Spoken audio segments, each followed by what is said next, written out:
এরপর দুর্গাপুরে প্রধানমন্ত্রী যেদিন যান সেদিন আপনি সাংগঠনিক কাজে খড়গপুর চলে যান। কালকে আবার যশস্বী প্রধানমন্ত্রী কলকাতায় আসবেন, তিনি দমদমে সভা করবেন। কালকে কি আপনি যাবেন? দেখা যাক, এখনো ঠিক করিনি কোথায় যাবো।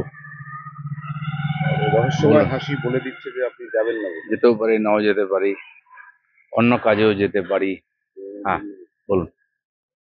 কিছু আমি কোথায় যাবো সেটা তো পার্টি ঠিক করে, আমি ঠিক করি না।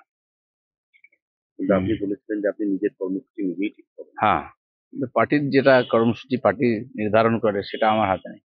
পার্টির বাইরের কর্মসূচি আমি ঠিক করি। বলুন।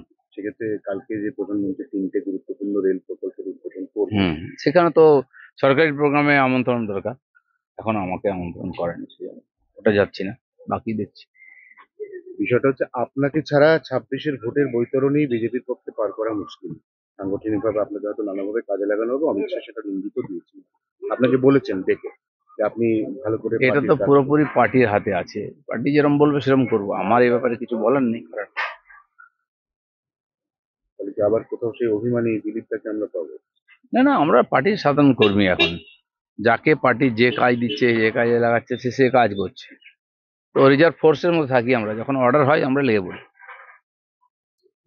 নওশাদ সিদ্দিকীকে কালকে আবার অ্যারেস্ট করা হলো এবং অ্যারেস্ট করার পরে তাকে জামিন অযোগ্য ধারাতে আপাতত জোড়াসাঁকো থানায় ঢুকিয়ে দেওয়া হলো। হ্যাঁ, তো ওনারা চাইছেন না যে সংখ্যালঘু ভোট ভাগ হোক বা বিরোধীরা বেশি লাফালাফি করুক ইলেকশনের আগে, তো যে কোনোভাবে বন্ধ করার চেষ্টা হবে। যারা বলে বেড়াচ্ছে ভারতবর্ষে নাকি আর মিডিয়ার স্বাধীনতা নাই, গণতন্ত্র নাই, তো এখানে একজন এমএলএরও গণতান্ত্রিক অধিকার নেই, তাকে জেলে থাকতে হবে প্রতিবাদ করলে। বোঝা যাচ্ছে কোন দিকে যাচ্ছে পশ্চিমবাংলার পরিস্থিতি। संसद में एक बिल आ रहा है कि 1 महीना जेल जाने के बाद प्रधानमंत्री या मुख्यमंत्री जो भी हो उसको गोदी छोड़ना पड़ेगा। अभिषेक बनर्जी और अभिषेक बनर्जी ने बताया कि ये विरोधी लोगों के डिस्टर्ब करने के लिए हो रहा है। नहीं, देखिए, जिनको जेल जाने का डर है उनको यही चिंता है, सता रही कि क्या होगा आगे।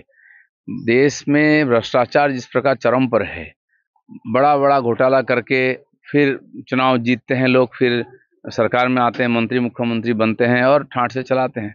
इसमें समाज में एक हताशा निराशा की भाव आ रही है कि कुछ भी करो कोई कुछ नहीं कर सकता है।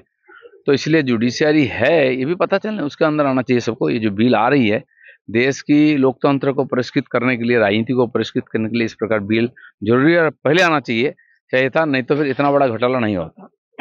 तेजस्वी यादव एक नारा दिया, वोट चोर गोदी छोर, बीजेपी के टारगेट। कौन वोट चोरी करता है? जब परिष्कृत हो रहा है वोटर लिस्ट तब क्यों विरोध कर रहे हैं वो लोग? कौन चोरी करता है? और ये तो वोटर लिस्ट में ही साफ हो गया है कहाँ कितना फर्जी वोटर है, और उसको आप सपोर्ट कर रहे हैं फर्जी वोटर्स को, तो चोर कौन है? समझ में आ गया सबको। कल प्राइम मिनिस्टर आ रहे हैं कोलकाता में, आप जा रहे हैं? अभी तक तो निश्चित नहीं है, क्या है, पार्टी जो बोलेगा हम वही करेंगे।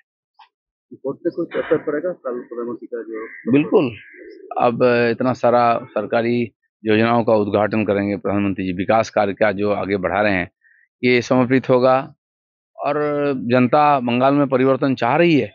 माननीय प्रधानमंत्री का जो चेहरा है वो एक आशा का किरण है देश में, और पूरा दुनिया में उनका जो इमेज है पार्टी उसका तो ऐसे यूज करेगा ही, और वो आने से लोगों में उत्साह आता है, पार्टी में वातावरण उत्साह आता है, लोगों में एक भरोसा बढ़ता है। तो इसका लाभ तो राजनीति में हमको चुनाव में भी मिलेगा। আরো খবরের আপডেট পেতে সাবস্ক্রাইব করুন আমাদের ইউটিউব চ্যানেলটি আর বেল আইকনে ক্লিক করুন নোটিফিকেশনস পেতে।